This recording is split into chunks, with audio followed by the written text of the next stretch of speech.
أعوذ بالله من الشيطان الرجيم. بسم الله الرحمن الرحيم. إن هذا القرآن يهدي للتي هي أقوم ويبشر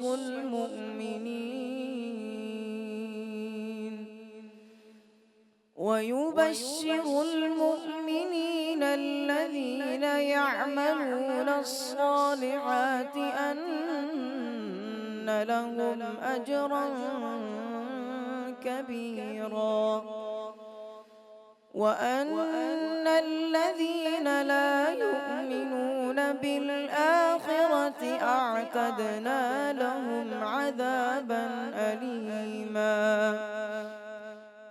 ويدعو الإنسان بالشر دعاءه بالخير،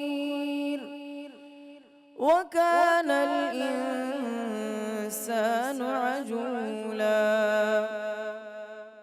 وجعلنا الليل والنهار آيتين فمحونا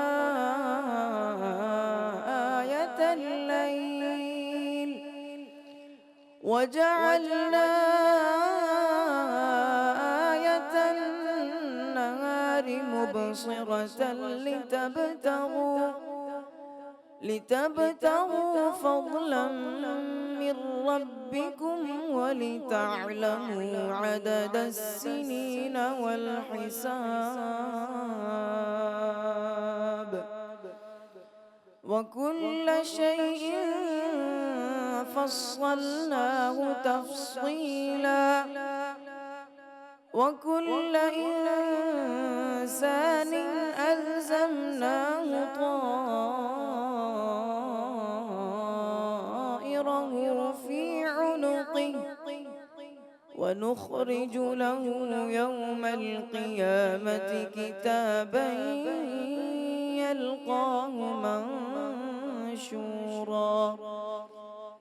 اقرأ كتابك كفى بنفسك اليوم عليك حسيبا.